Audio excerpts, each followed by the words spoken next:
The summer of arcade continues with a little murder, a little mayhem, and a whole lot of Charlie. This is Charlie Murder. Ben, what'd you think of this game? Well, this is a visually stimulating game. I had no idea what it was going to be, but when I first took a look at this, I was like, this looks incredible, and it reminds me of something. And I realized it reminds me of the Dishwasher. It's because it's made by the same studio, Ska Studios, who made the Dishwasher games. They've pushed their technology and they've pushed their game design a lot further with Charlie Murder. Now, this game is all about punk rock. This has got kind of a punk rock ethos behind it. It's actually about a punk rock band. You play Charlie. You can actually play as the other members of the band as well. And suffice to say, something bad has happened. Your best friend was not invited into your band. He's pissed off about it. He's so pissed off about it that he made a deal with the devil, and now all hell is raining down upon the earth. Yes, literally raining upon the earth. Very much a Castle Crashers sort of I was gonna say, beat 'em up sort of game. And I know you love those kinds of games. So did you love this one? I do. I like the fact that, you know, each of these characters has their own set of abilities you can go through and unlock. But the problem I have with that is that each of these characters has their own stats and abilities that you have to start from the beginning of the game with. But really, this game isn't designed necessarily for you to be playing alone. This is really a game that rewards co-op play. It's totally a band thing. This is not about solo artists.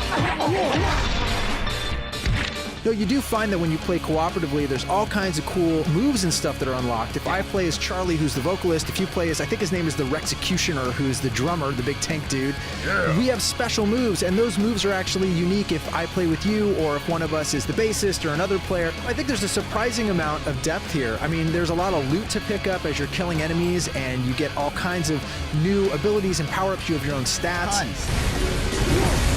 They threw everything in this game. You've even got a little cell phone that you use sort of to navigate all these menus. And you can actually take pictures with that cell phone. They have little QR codes embedded in the environment, and that'll give you more cash or more items. There's even something that said like free stuff, and I took a picture of that, and it was like, cool, you just unlocked a new tattoo. I'm like, yes. You get tattoos? That's right. Tatted up. I got a full body tattoo. Yeah? Yeah, but a little bit bigger.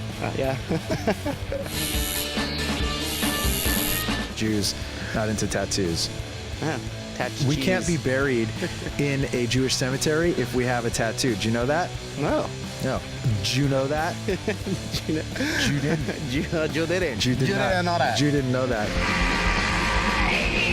There's so much kind of going on top of the actual gameplay with all these different menu items and all these weapons and abilities and stuff that it does sort of get cluttered, and it feels definitely at times where you're like struggling just to figure out, okay, I want to put on this new hat, but just to get to that new hat and figure it out, you waste a lot of time, you're stopping constantly. More so than the problems I had with the menus, and I think there are definitely problems with the menus, I fell in love with this game's overall aesthetic and appeal. This game has so much life and vitality to it. It really reminds me a lot of the punk rock, you know. You were a punk rocker, you know? I was never a punk rocker. Look at this hair. You can't every where's that picture with Ben with long hair? Can we get that on the show? I'm gonna send it to you guys. Or just it's more metal than punk rock, I think. I like that. But don't show That's very metal. So Ben, it is apparent that you are a fan of Murder. What are you going to give Charlie Murder? Well, I'm also a fan of punk rock, and I'm a fan of video games, and that's why I'm giving this one an 8 out of 10. Right there with you, my friend. 8 out of 10.